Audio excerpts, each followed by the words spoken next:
Corona virus की दूसरी लहर ने पूरे देश में तबाही मचा रखी है।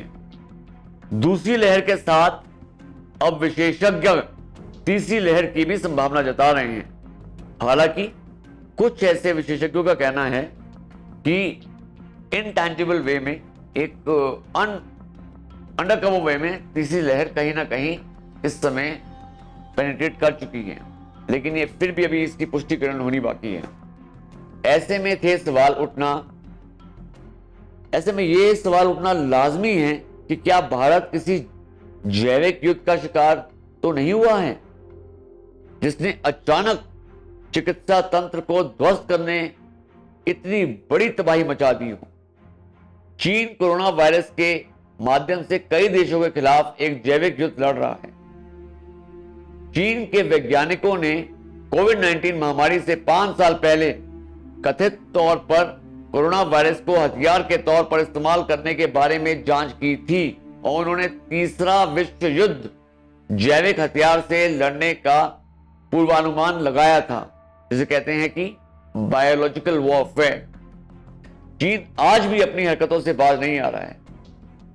20वीं सदी में हुए 2 विश्व युद्धों के परिणाम पूरी दुनिया देख चुकी है। युद्ध से सिर्फ तबाही होती है, अशांति फैलती है, और 21वीं सदी में परमाणु युद्ध के खतरे को बार बार दुनिया के देशों ने टाला है। अब आज के समय जब विश्व भर इंटरनेट पर निर्भर हो गया है, इंटरनेट वेब वर्ल्ड हमारे जीवन का एक सबसे अहम हिस्सा बन चुका है। तो ये नेट पूरी दुनिया के लिए खतरा बन चुका है। तमाम बड़े देश इसी खतरे से जूझ रहे हैं और इससे बचने की योजनाएं बना रहे हैं। अब आपसे साझा करते हैं हमारे आज के इस खास विशेष कार्यक्रम TSR का जो विशेष कार्यक्रम दिस आई ओपनर, एक बहुत ही खतरनाक षड्यंत्र जो चीन और पाकिस्तान की साझेदारी से किया जा रहा है। अब ये डायरेक्ट अटैक ना करके बायोलॉजिकल वॉरफेयर पे आए। अब जो सबसे बड़ा युद्ध इस समय भारत के विरुद्ध चल रहा है, जिसमें कई ऐसे प्रहार हुए जहां पे हमारी एजेंसीज की गवर्नमेंट ऑफिशियल वेबसाइट को हैक किया गया, इसी को कहते हैं साइबर वॉरफेयर। साइबर वॉरफेयर इस समय भारत देश का सबसे बड़ा शत्रु है। इसी कड़ी में भारत समेत दुनिया की कई बड़ी सेनाओं पर साइबर हमले का खतरा बढ़ता जा रहा है। ऐसे में सवाल यही खड़ा होता है कि क्या साइबर अटैक के लिए तैयार हैं हम, क्योंकि परमाणु हमले से ज्यादा खतरा है साइबर अटैक का।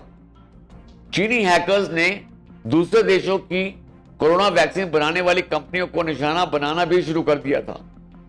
चीनी हैकरों ने serum institute of Bharat biotech की IT सिस्टम में भी सेंध लगा दी है। जब उन्होंने वहां सेंध लगाई थी तो यह एक अलार्मिंग सिग्नल था कि हमें अब सचेत रहने की आवश्यकता है। We need a team of expert technocrats, IT experts, anti hackers who can retaliate and devastate their conspiracies. इस हमले की शुरुआती वजह कोरोना वैक्सीन उत्पादन की प्रतिस्पर्धा बढ़त लेना हो सकती है, क्योंकि एक रिपोर्ट में चीन की कोरोना वैक्सीन सिनोवैक्स के 70 से ज्यादा साइड इफेक्ट्स का दावा किया गया था। चीन की हरकतें दुनिया से छिपी नहीं हैं। कई देशों से उनका विवाद है और दुनिया भर में अस्थिरता फैलाने के आरोप उस पर लगते रहते हैं। चीन साइबर वॉरफेयर में किस हद तक जा सकता है, इसका अंदाजा इस बात से लगाया जा सकता है कि लद्दाख में जारी गतिरोध के दौरान भी वे अपने हैकर्स की मदद से भारत में ब्लैकआउट करने की फिराक में थे। ऐसा नहीं है कि चीन ने केवल भारत को साइबर हमले के जरिए परेशान करने की कोशिश की है। अमेरिका, कनाडा, ताइवान समेत कई देशों पर होने वाले साइबर हमलों में अक्सर चीनी सरकार समर्थक हैकिंग ग्रुप के नाम सामने आते हैं। 2010 में गूगल ने दावा किया था कि उस पर कई साइबर हमले चीन हैकरों की तरफ से किए गए थे। यूएस गवर्नमेंट, अमेरिकी सरकार भी देश में कई बड़े साइबर हमलों में चीन का हाथ होने का आरोप लगा चुकी है। भारत की कोरोना वैक्सीन बनाने वाली कंपनियों पर हमले में जिस हैकिंग ग्रुप APT10 का नाम आया है, उसके बारे में एक अमेरिकी रिपोर्ट में कुछ वक्त पहले दावा किया गया था कि यह ग्रुप चीन की मिनिस्ट्री ऑफ स्टेट सिक्योरिटी के अंतर्गत काम करता है। अमेरिका की एक साइबर सिक्योरिटी कंपनी की रिपोर्ट में बताया गया है कि आखिर चीन कैसे साइबर हमले को अंजाम देता है। अमेरिका की इंटेलिजेंस एजेंसी FBI ने चीन को अब तक सबसे बड़ा खतरा करार दिया गया है। एक रिसर्च के मुताबिक चीन के पास इस तरह के साइबर हमलों को अंजाम देने के लिए एक अलग फोर्स है जिसे PALASSF कहते हैं। इसमें बताया गया है कि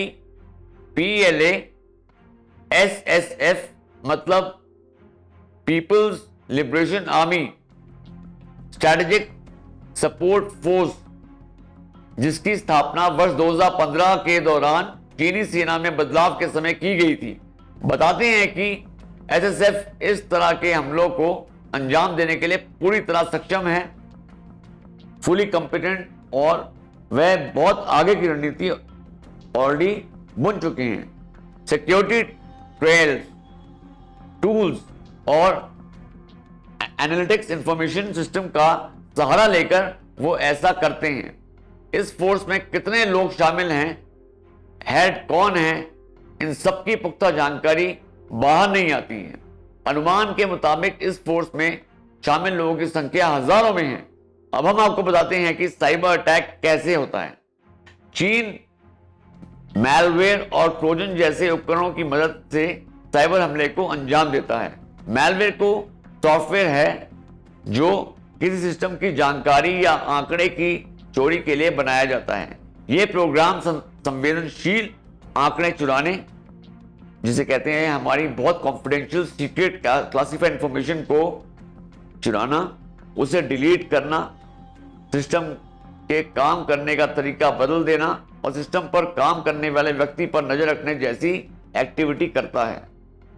इसका मतलब सीधा है कि वह हमारे इंटरनेट एक्सेस के ऊपर डेविस्टेशन करने की पूरी रणनीति बना चुके हैं। इसके अलावा ट्रोजन एक तरह का मेलवेयर होता है जो सिक्योरिटी सिस्टम से परे जाकर बैक डोर बनाता है, जिससे हैकर अपने आपके सिस्टम पर नजर रखता है। वे गुप्त रूप से एक षड्यंत्र कर रहे हैं जिससे वे डायरेक्टली मॉनिटर कर रहे हैं आपके मॉनिटर सिस्टम पे। यह खुद को किसी सॉफ्टवेयर की तरह दिखाता है और किसी टेम्पर्ड सॉफ्टवेयर में मिल जाता है। तो आप सब सचेत रहें। हम प्रत्येक भारतीय से और समस्त विश्व से अपील करते हैं। TSR news prays request, we have a humble submission to all our viewers. विश्व भर में हमारे जितने दर्शक हैं, हम सबसे अनुरोध करते हैं कि जो इस समय इंटरनेट एडिक्शन है, और खास तौर पे जब लॉकडाउन लगे तो उस समय लोग घरों में बैठ के इंटरनेट के ऊपर पूरे तरीके से डिपेंडेंट हो गए। एक सर्वे के मुताबिक 68% लोग इस समय इंटरनेट एडिक्शन का शिकार हो चुके हैं। वे दिन में 10 से 12 घंटे अपने फोन्स पे, टैब्स पे, लैपटॉप्स पे, डेस्कटॉप्स पे इंटरनेट एक्सेस करते हैं। तो precaution is better than cure, कहते हैं सावधानी दुर्घटना से भरी। निसंदेह भारतीय सद्बुद्धि, विवेक, कार्य कौशल, पराक्रम और हमारे पास जो एक से एक पराक्रमी IT एक्सपर्ट्स हैं, टेक प्रोज हैं, एंटी हैकर्स हैं, और एक से एक बुद्धिमान दिमाग हमारे पास हैं, वह इसके ऊपर एक बहुत ही कंक्रीट रणनीति बना रहे होंगे कि किस प्रकार से इस साइबर वॉरफेयर में इन प्रतिद्वंदियों के, इन दुश्मनों के सारे के सारे षड्यंत्र का भांडा फोड़ा जाए। लेकिन हम सबको भी सचेत होना है, जब भी आपको कोई बहुत लिक्विडेटिव ऑफर्स आए, आपको लिंक्स भेजे जाएं जहां पे कि आपको लगे कि ये ऑफर्स आ रही हैं अलग अलग बड़ी कंपनियों के नाम से, कभी कार्स, अभी रिसेंटली हमने सर्वे किया तो टाटा ग्रुप ने एक ऑफिशियल ट्वीट किया जहां पे उन्होंने बताया कि वो कोई फ्री कार नहीं बांट रहे हैं। तो वहां पे अगर आप लिंक पे क्लिक करेंगे तो आपके सिस्टम में, आपके सॉफ्टवेयर में, आपके मोबाइल सेट्स में, आपके स्मार्टफोन्स में, आपके टैब्स में वह एक वायरस को छोड़ रहे हैं जो आपकी सारी क्लासिफाइड कॉन्फिडेंशियल इंफॉर्मेशन, आपके सारे गुप्त रहस्य को एक्सेस करने में सक्षम हो जाते हैं। तो सावधानी, दुर्घटना से बली, जागिए और अति सर्वत्र वर्जते। Too much of internet usage will not just make you a slave. Tech savvy होना बहुत अच्छी बात है, टेक्नोलॉजी का सदुपयोग करना बहुत अच्छी बात है, लेकिन संतुलित रूप से। अगर आप एक बैलेंस्ड वे में एक इक्विलिब्रियम बना के, जिसे कहते हैं कि कुछ ओल्ड स्कूल इंपेरेटिव लॉज हैं, आप उनको भी अनदेखा ना करें। साथ ही साथ आपको टेक्नोलॉजी ने, साइंस ने जो उपहार दिए हैं उसका आप सदुपयोग करें, लेकिन उनके गुलाम ना बने। Don't get enslaved by technology, make the best use of technology. There should be a balanced way, a balanced approach to doing everything in से।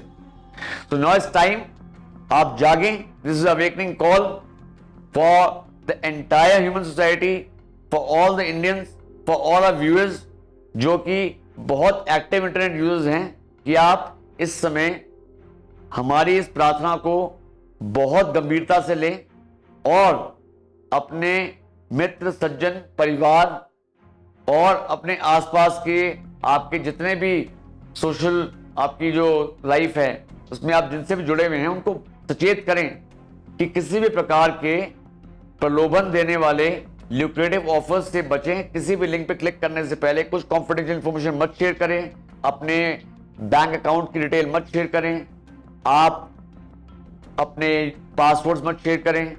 और ये तो आप जानते ही हैं कि इस समय बहुत फेक कॉल सेंटर्स चल रहे हैं, उन फेक कॉल सेंटर्स के ट्रैप में भी आप मत फंसें। रातों रात अमीर बनाने वाले, शॉर्टकट दिखाने वाले, एक गैम्बल की तरह आपको एक लत लगा देने वाले आपको अनेकों लोग मिलेंगे, अनेकों आपको ऑफर्स मिलेंगे, लेकिन आपको यहां पे समझना है कि there is no shortcut to success. पहले पायदान से 10वें पायदान पे जाने के लिए आपको एक एक करके जाना पड़ेगा। जिसने छलांग ज्यादा बड़ी लगाई वो ना यहां का रहा ना वहां का रहा। तो आप महत्वाकांक्षी बने, आप टेक सेवी बने, लेकिन अति महत्वाकांक्षी ना बने, ओवर स्मार्ट मत बने और किसी भी खतरे को हल्के में ना लें। Thank you. Stay tuned with TSR news service. हमें अपने सुझाव भेजें, हमें अपनी आपके आस पड़ोस में, आपके सोसाइटी में, आपके मोहल्ले में, आपके शहर में, नगर में, ग्राम में, प्रदेश में कहीं पे भी कोई ऐसी हरकत हो रही है तो TSR प्रतिबद्ध है आपकी हर शिकायत को पूर्ण रूप से उसकी इन्वेस्टिगेशन करके, पुष्टि करके हम जनहित में, मानव कल्याण में, बिना किसी फियर और फेवर के, with a very transparent, justified, truthful way, we will broadcast your news and make sure you get justice for that. Thank you. This is TSR. This is TSR's Chief Editor, Girish Suri, signing off. जय हिंद, जय भारत माता की, जय मानवता की।